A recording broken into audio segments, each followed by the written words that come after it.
Fuck off. Do you know how you were talking about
Hello, welcome fans of Wizard World and of course Star Wars fans. We are here from a galaxy far, far away to talk Star Wars.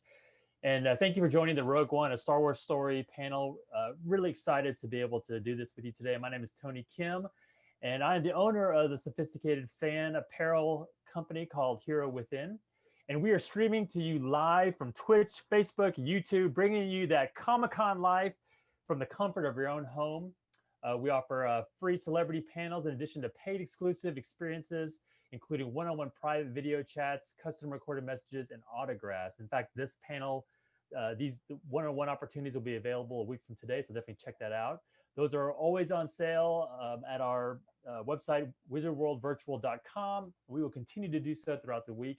So even if you're watching this on replay, definitely check these once-in-a-lifetime opportunities out from your favorite cast members. Also, don't forget to check out our signed memorabilia and works of art from our favorite artists and vendors from previous virtual experiences and physical conventions at wizardworldvault.com. We really miss you all fans, seeing you guys at Comic-Cons. And so definitely take advantage of these opportunities, not only just the panels and the autographs and signings, but also some of the artwork that the vendors offer from these shows. Well, let's get straight to it. I'm really excited to have this cast from Rogue One joining us today. To kick it off, I want to introduce reprising and resurrecting the role of Tarkin, the CGI Tarkin. Please welcome to our virtual stage, Guy Henry. Guy Henry, welcome. Hello. How are you doing? Hello. How are you? Good, good. You have to start us off. Tell us what region of the world are you calling in from? I'm from a very beautiful sunny suburb of London called Streatham Common. There's a slightly strange cabinet behind me, which might be shouting rather loudly, but I'm full of roast chicken and Sancerre wine, but it's very nice to be with you. Awesome. Thank you so much. And then also joining us on our virtual stage, mother of Jin, playing Lura Urso. Please welcome Valine Kane. How you doing? Hello. How are you? Tell us where are you tuning in from? I'm tuning in from a little island of England called the Isle of Wight. Oh. I know it well. I know it well. I was there for my 60th birthday last weekend. Oh, what, really? Yes, I know. I look so young. It's disgusting, isn't it? You do look not a day over 40.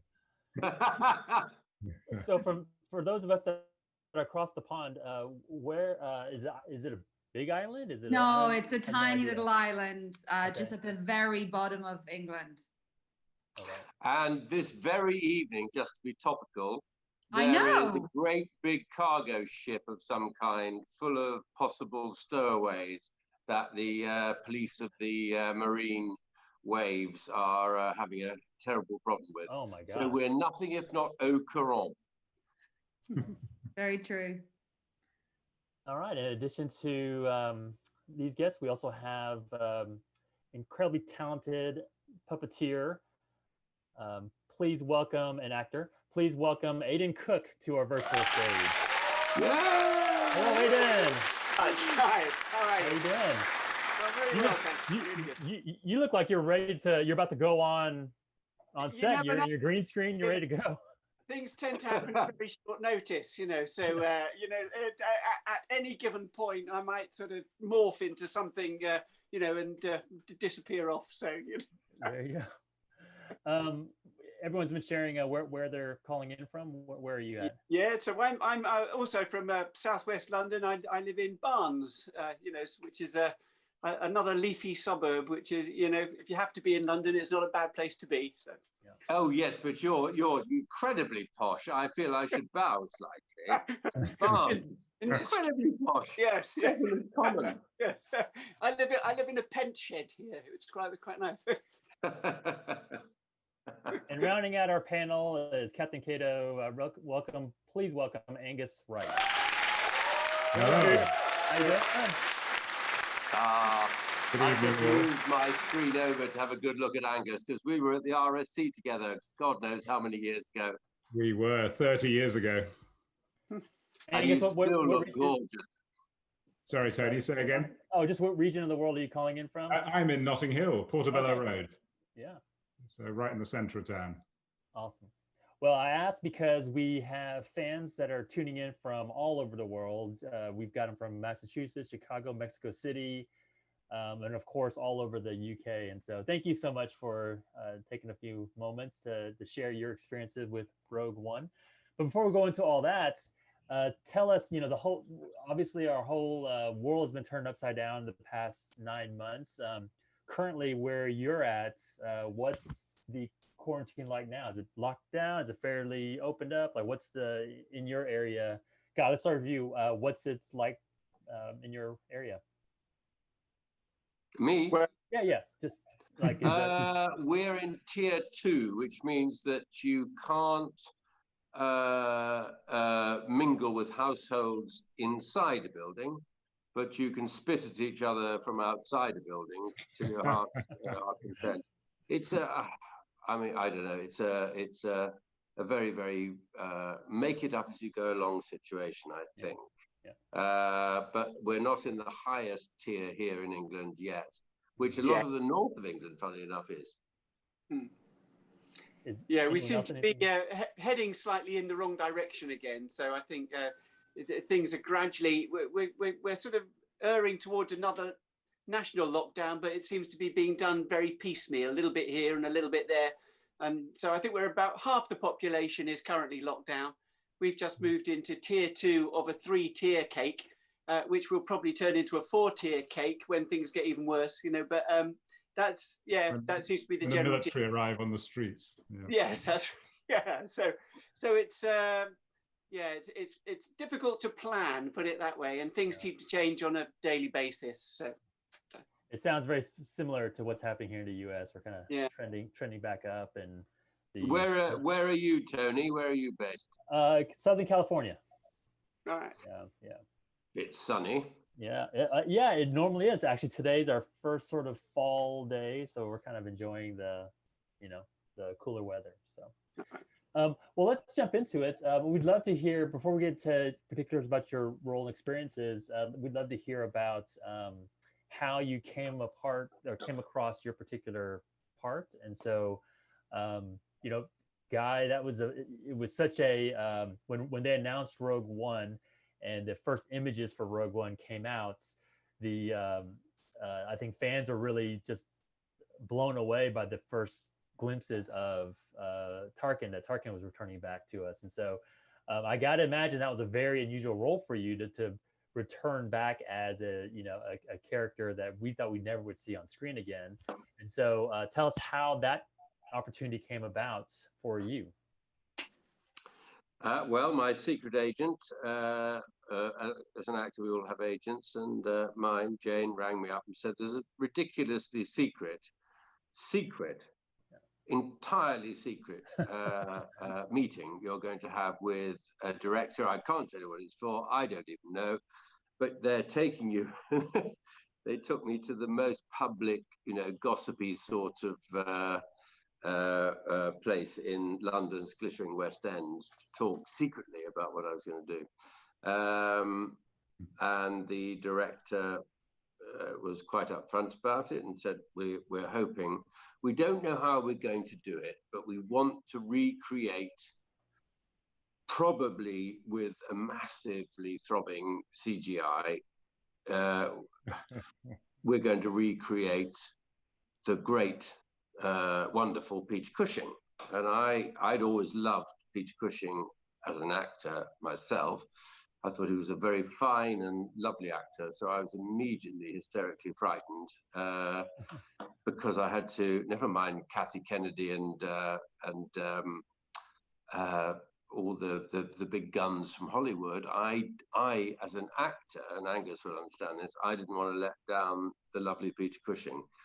And he said, at that point, genuinely, I think they said, well, we will either use you with some makeup and a bit of CGI, or we'll go full CGI, which is, I think, what they really wanted to do, or we'll just use you.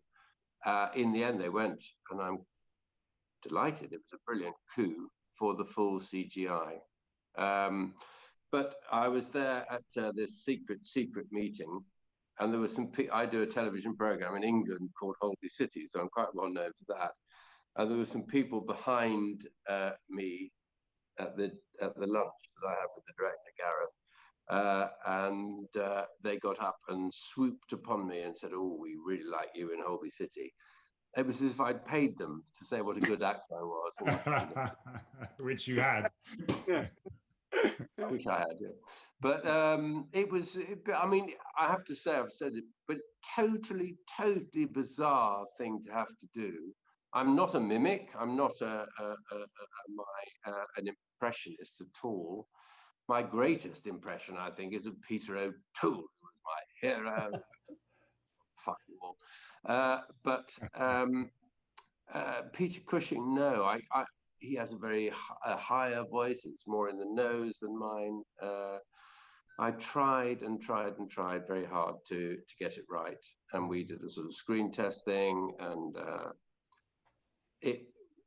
it's just such a pleasure to have had a go without hopefully letting that lovely actor down. That was my main concern. Yeah, awesome, great. And how about Valine? Can we ask you for Lyra? How did you come across this part and opportunity? God, I wish my story was as sexy as yours, Guy, or as long. I can throw it out though. Again, yeah, my agent sent a tape. I originally auditioned for Jin, along with probably thousands of girls across the world, and they really liked me for Jin, and I went back and forth with her for a while, and then obviously didn't get the part. It went to Felicity, and then I got a lovely call from Gareth to say that he wanted me to play Jin's mother, which I was totally. They're not a horrible bunch, though, are they? Particularly no. John Knowles, John Schwartz, the producer, and so... Anna D. Gareth. They're not horrible, are they? I'm not surprised that he did that. Yeah, for such a. I mean, I think that's what was so special. Particularly, I mean, I was such a huge Star Wars fan. I grew up watching it with my dad in Ireland. But I think it was what was so unusual and brilliant about it was that Gareth brought an independent feel. So even though it was this huge studio film, it still felt like, for me, I come from an indie film background. So it really felt like I was working with an independent director and on an independent set, even though it wasn't, rather than, something huge in studio like. But yeah, I was incredibly thrilled to be a part of the Star Wars universe. Yeah, of course. It's great. Oh, a great honor, I think. But also, I do this, as I said, this tele-series Holby City, which is a long-running and, at its best, very good Tuesday night drama. It's not a soap. What time? What? Sorry, what time? It's 8 o'clock on BBC One on a Tuesday night, and it's a good show. But half the crew on the big Star Wars thing at Pinewood were boys I knew from Holby City, because there's only so many people who are good at props, good at pointing the boom, good at photographing you. So I felt slightly more relaxed knowing that there's Ted from Holby City. It's good. And Aiden, you've been a part of the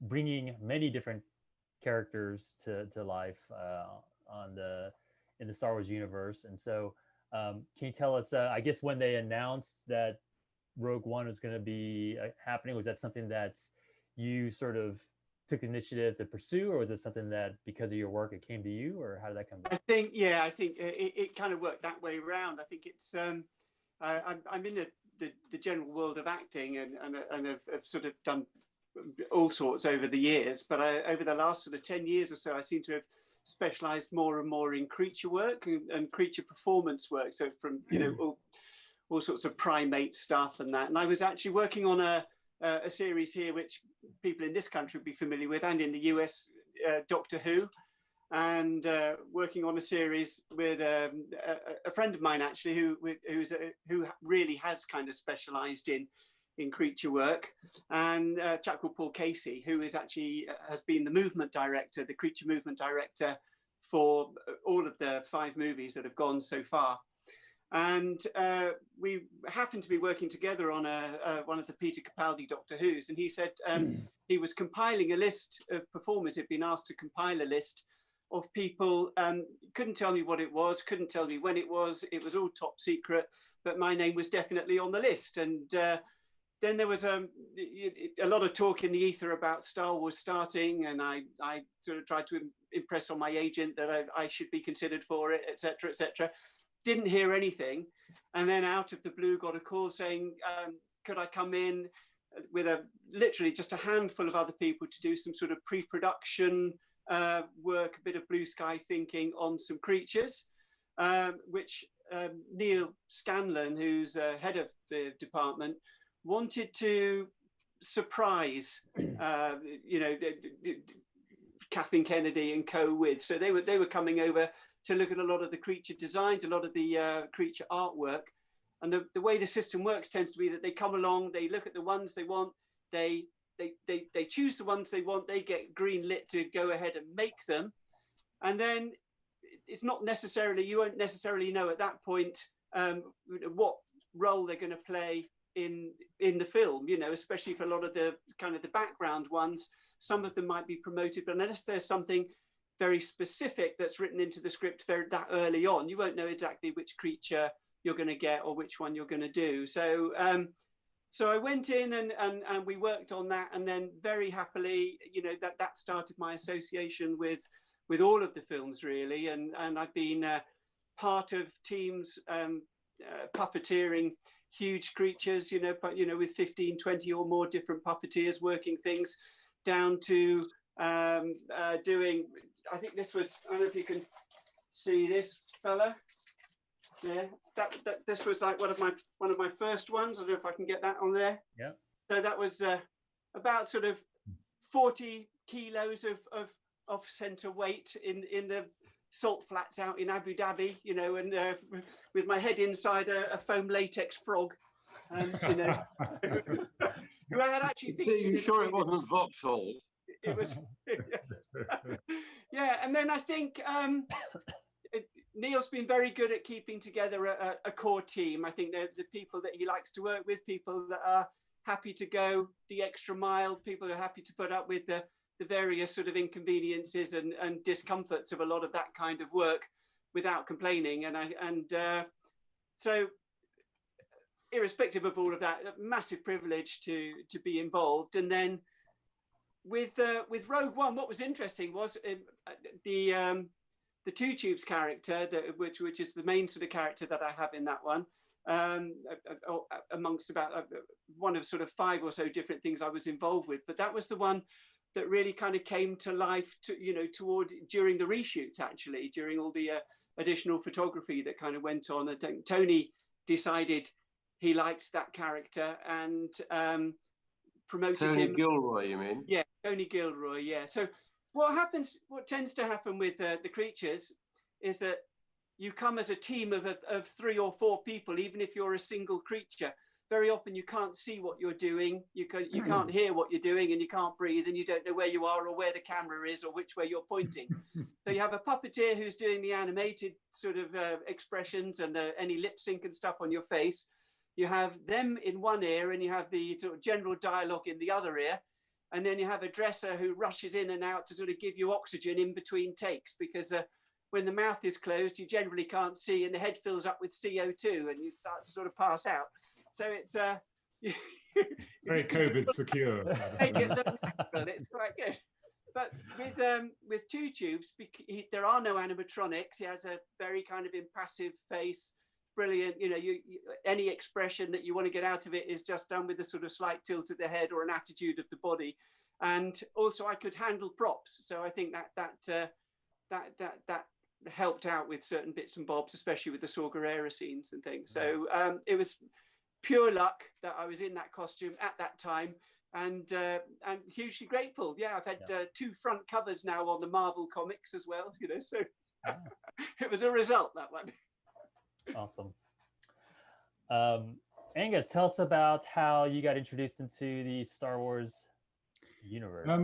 Well, it was unusual for me in that for something this big, I was involved in the reshoots, so which I didn't know. I was told by my agent it was called the Gareth Edwards Project, and I Googled that and worked out it was Star Wars. and so had a meeting that I put myself on tape the next day in a studio in Twickenham, and I could tell it was a kind of a crisis scene because I had lines to say that were kind of, you know, thrusters full power, and did a bit of shouting in a room. And then 2 days later was told I had the part. 3 days later, I was trying on a costume of a rebel commander. So I realized I'm a rebel, that's good. And 4 days later, I was at Shepperton and shot over 2 days.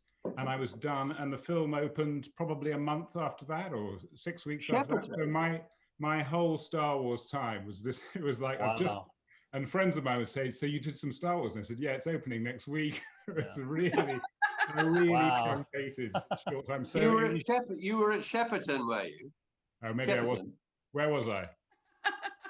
Well, I thought you were at Pinewood, darling. Pinewood, that's the one. But they actually shot at Pinewood, Black Hanger, Long Cross, a little bit at Shepperton as well. And where did we? Well, really? Guy and I, so one of the things as well is I didn't know what my scene was. I didn't know what. I knew I was piloting a Hammerhead Corvette, and I was called Hammerhead Captain. I later found out I was called Captain Kado Okwone, really from a fan. I was doing theatre at the time, and a fan, after it opened, and a fan turned up at the stage door, and I'd just done 3 hours of Shakespeare playing Claudius in Hamlet, and this guy went, "You were so good." And I went, "Oh, thank you." In Star Wars. I go, "All right." you didn't see the fuck off. But he told me that I was called Captain Kado Okwone, and I didn't know that at all. So there's this whole history behind it as well. So, but it was fantastic. It was a really good experience. It was a short experience, but an intense, and had a really good time. Well, you highlighted something there about you went in, you didn't know what you were doing, you didn't know who you were called. They give you your sides on the day, which are in red and black, so you can't photocopy them and show them to anyone else, and you have to sign them in and out. You have absolutely no idea, and you don't find out what your name is until they publish the book. Also, I have to say, if you are colorblind like I am, you can't read the fucking script anyway. I didn't know what I was talking about. Well, as we all know, Star Wars is a worldwide phenomenon, and for us here in the U.S., it's similar to the Doctor Who there in the UK. Like many of us have grown up with it, and it's been an integrated part of our life. But as Valeen had mentioned earlier, do you have a particular story of when Star Wars first became in your consciousness at a young age? Was it, were you a fan? Were you pretty much like oblivious to it all the way up to the part? Or, was Star Wars sort of a part of your upbringing at any point? Anyone? Well, I mean, I talked about it. It was a huge part of my upbringing. I mean, film was a huge part of my life, and kind of like how me and my father communicated. So for me, it was like, this amazing story, and I'd seen all the movies. So from 4 or 5 years old. Had you really? Because I had no understanding of it at all. It was so exciting to go into it without being a fan at all. And I'd done Harry Potter a bit in the last Harry Potter films, and I watched those religiously, and then I got this part, and I thought, well, have a look. I'd never been a fan, but what I've noticed now, hence us chatting together tonight and doing conventions and things, is how brilliant it is and how much people love it. I had never ever seen it, frankly. I don't think I had an inkling of how big it was until I mean, I really enjoyed the films when I was younger, and had them on VHS, you know, and used to watch them with my own children and things as well. But I did Hellboy 2. I played a character in Hellboy 2, and was invited out to the San Diego Comic-Con. Right. And I was just absolutely kind of blown away by the size of it. I mean, Doctor Who is big and popular and has a huge following, but Star Wars really is an entire universe unto itself, you know. And I think once I'd been out there and experienced that, and this was before my involvement with Star Wars, you know. So when the prospect of or the opportunity of, you know, being able to work on it came up, you know, it was probably the most exciting thing that's happened really in the last decade, you know. So, yeah. I found one of the things I remember watching the very first one in the cinema, and I guess I was early teens, and the thing that struck me, which is kind of was a philosophical thing really, which puzzled me, because it's about a galaxy far, a long time ago, and it struck me that this film was set in the past, which I found really intriguing, because science fiction is all about the future. And Star Wars begins by saying in a galaxy far, far away, a long time ago. And so I remember spending quite a lot of I think I must have been about, I don't know, 16 or something, and I was probably reading Camus and philosophy and thinking so I took it as this challenge of like, so this happened a long time ago, so how do we get to where we are now in the 70s? But I, you know, that was the film I remember very clearly as the first one, and I'm not sure I saw the others until much later. So, but it was a kind of Star Wars, Indiana Jones, Apocalypse Now are three films of my teenage years that really cemented in my head. Well, let me take a brief moment to do a little commercial for Wizard World here. Just a reminder to everybody, don't forget for fans that are watching live, to watch us later on Twitch, Facebook, and on YouTube. Check out those paid exclusive experiences like the one-on-one private video chats, autographs, the custom recorded messages at wizardworldvirtual.com. And again, all these guests on this panel today will be available about a week from today. So, well, whether you've been a part of Star Wars for a long time or a little time, probably doesn't take that long to learn that the one thing that Star Wars fans are very passionate and very opinionated about Star Wars. And but there are many that would say that in the modern era of Star Wars, that Rogue One is the best. You know, it really was such an unexpected and such a mystery as far as like the sort of offshoot story. And so it was a real unexpected but an incredible addition to the Star Wars universe. One thing, you know, we get all kinds of questions from fans in regards to Star Wars, and but one consistent question that we always get from fans about Star Wars is this comes in from a fan, Todd Trimper, and he asks, was there anything that you kept from your roles, like props or anything, that memorabilia from your role? Because every fan, that's like the dream of every fan, is to own something that's a legitimate part of Star Wars. And so anyone? Aiden, I gotta imagine with all the creature work, you've got to have a closet full of things. Oh, the answer is no, not really, or officially, put it that way, because on the whole, I mean, it was the same with Doctor Who, you know. I mean, every single prop, every single little sort of weapon or anything like that, it tends to be signed in and signed out at the end of the day, you know. I mean, if you the prop masters on it are brilliant. So I mean, if you have any particular weapons or stuff like that, they're literally just put in your hand before you start shooting. And you know, I remember getting the big gun for 2 tubes and that. And what hadn't actually sort of figured out was that I had to aim it. You know, I was down behind a wall aiming it up at various people like that. I couldn't actually get it onto my shoulder because of the distance between the back of the stock and the trigger and stuff like that. So I was trying so it didn't really even have much of a chance to even sort of play with it or familiarize yourself with it, which is an actor's thing. If you have props, you like to be familiar and comfortable with them so that you don't fluff things up once they turn the camera on. But on the whole, no, you can't really get away with anything, and I think you'd be in trouble if you were to found out many things. Maybe in 50 years' time, something might appear on eBay or something. You never know. But I tried to take my Hammerhead Corvette ship away. Yeah, drive it out again. I was stopped on the M25. Yeah. I actually have the artwork, but that was I didn't steal that. That was given to me because I remember when I went to my first costume fitting and I saw the artwork, I was so sort of bamboozled by the fact that they had drawn such a brilliant depiction of me, and I was like, oh wow.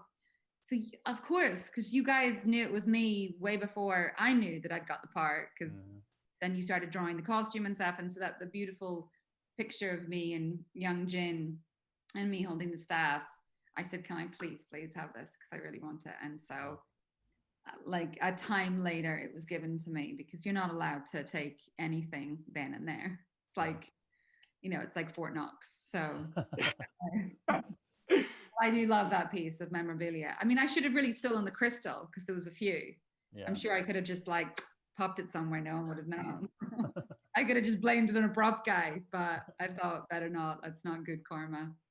No, they are. You're absolutely right. They're very particular about protecting the way the story's going, protecting who the characters are.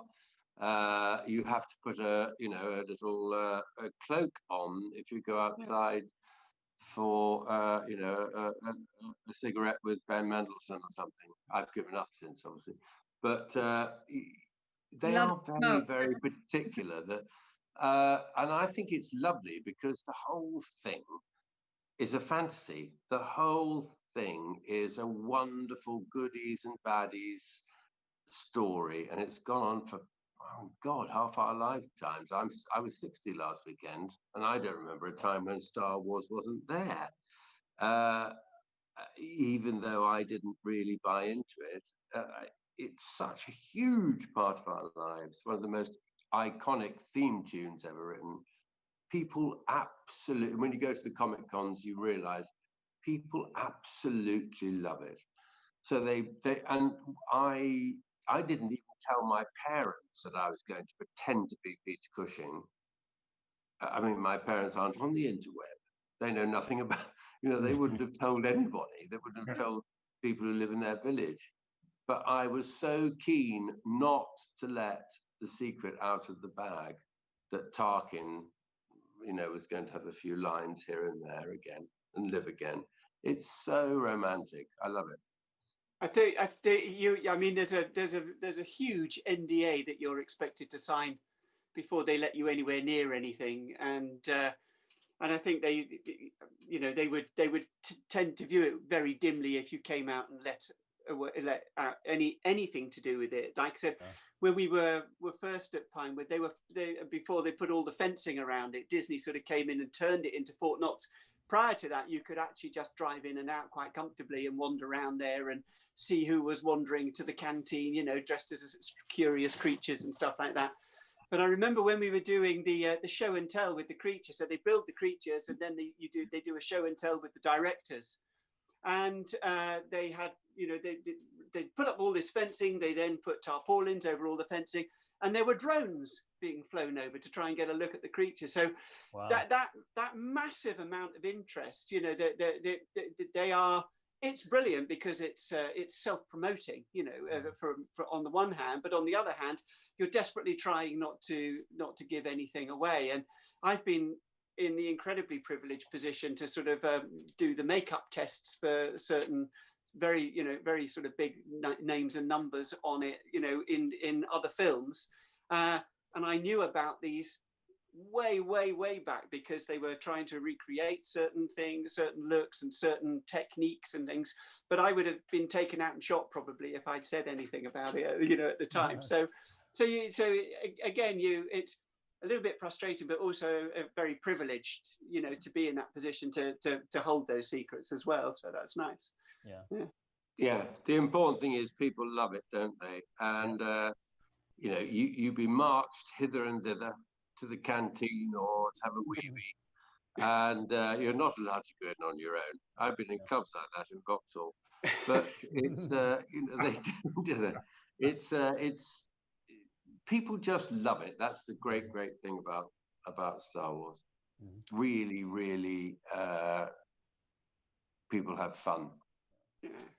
We if we take a pause on the topic of Star Wars, fans also want to know, in this incredible surreal time that we're living in right now, in the past 9 months now of quarantine, have a lot of course it's hard to work, it's hard to do a lot of to do our normal daily activities, but is there anything new that you've picked up, any new interest, hobby, a new series, TV show you're watching, new books that you're reading? Is there anything that you want to personally sort of share that how you've spent the past 9 months? I bet Valerie has. Go on. Well, it's Valine, so I mean, I don't know who Valerie is, but she's probably doing something too. Sorry, I haven't got my glasses on. All right. I actually. We never met. What? We never met. No, but I can see your name is Guy. I can't. Sorry. I knew I'd get that wrong. Don't worry.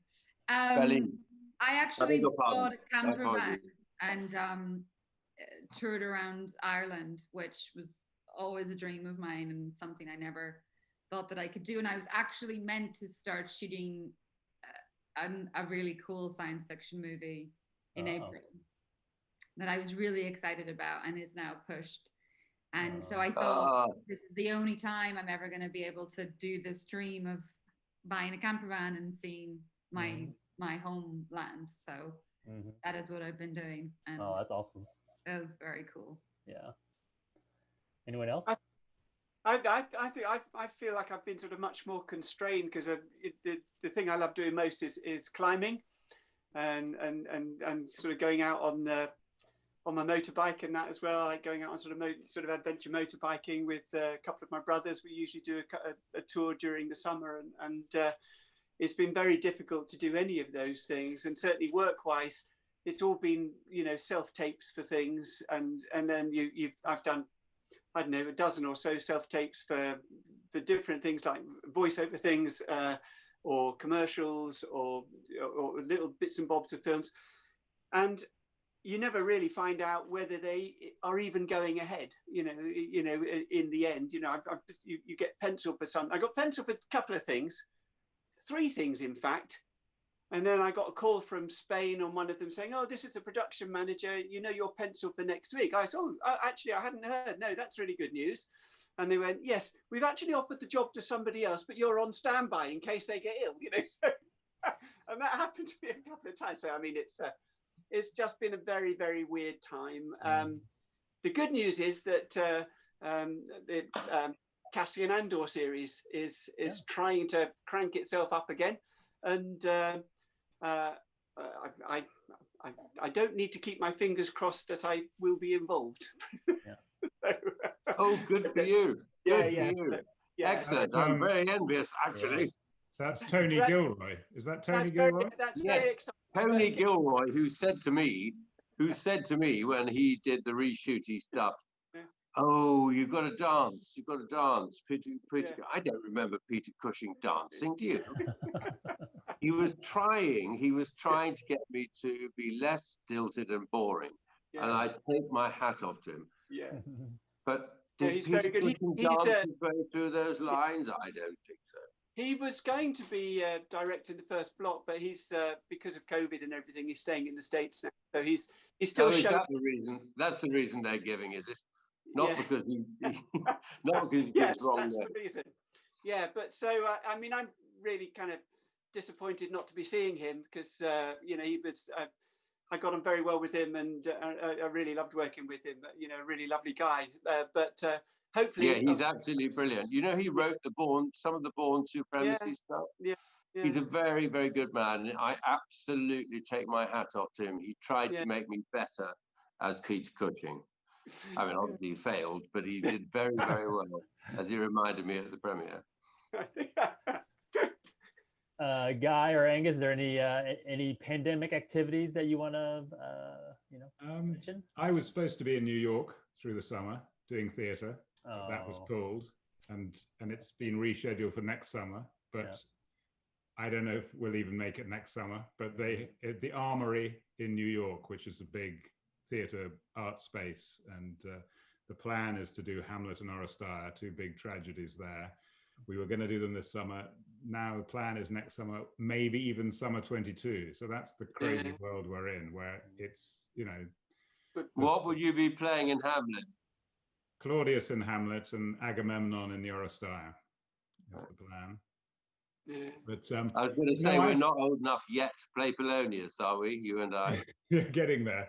But I've you know, there's a part of lockdown that I really enjoyed, which was reading. And one of the things that actors experience all the time is the relentless pressure to get the next job. And what it relieved was that to know that everyone from, you know, Benedict Cumberbatch to whoever was all on the starting line of no work at all was an immense relief, because actually you could just go, do you know, there isn't any work coming in. And so you could let all of that go. Have a life. And have a kind of, I mean, a restrictive life, but also, you know, if you're with someone you love, it was fantastic. It was just a kind of a place where you could hunker down. I read a lot, read about Black Lives Matter, read about Trump, read about the pandemic. So in a way, it was a break from the forced ambition that this job can create in you. And I think a lot of actors have found a kind of enormous release of just going, I don't have to say to anyone, no, I'm not working at the moment, because they know we're not working.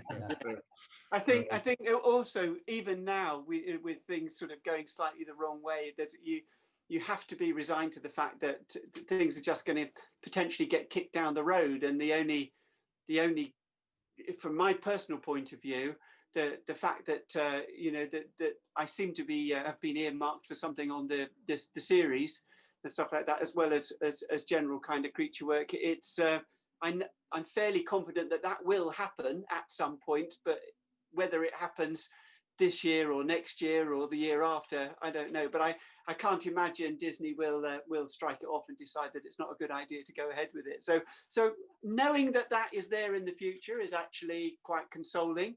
But you just have to resign yourself to the fact that things are not normal, you know. Yeah. No. Well, as we unfortunately only have a couple minutes left. So with that, you know, Angus and Aiden already sort of alluded to this, but is there, in our closing remarks, is there anything that we can look forward to professionally, or if there's just something personal that you want to mention, a cause, a charity, or anything that you would like to mention? This would be a great time. And so, Guy, is there anything that you want to share that's happening professionally, or anything personally that you want to plug?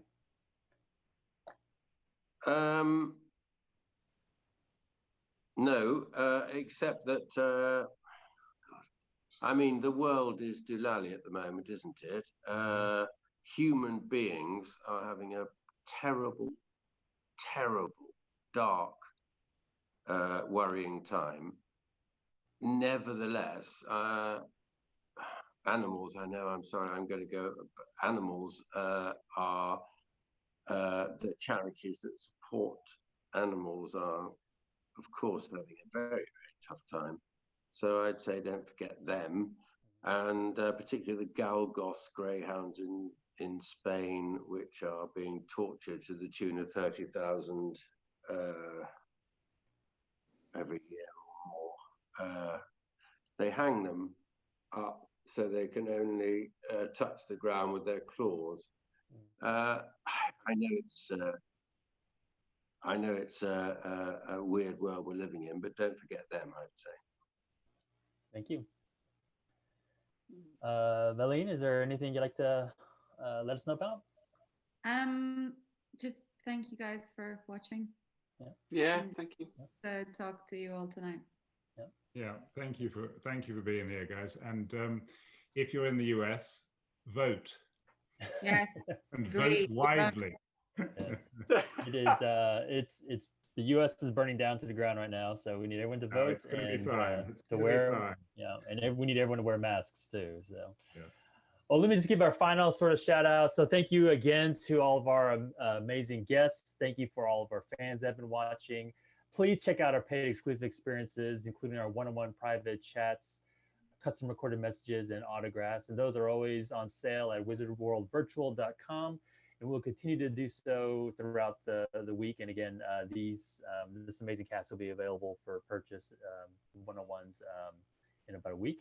So even if you're watching this on replay, check out the opportunities online and connect with your favorite cast member. And so again, thank you all. Thank you, Guy, Valine, Aiden, and Angus for joining us. And please stay safe. And to all the fans watching, wear your masks, vote, and thank you. And join us again for Wizard World Virtual.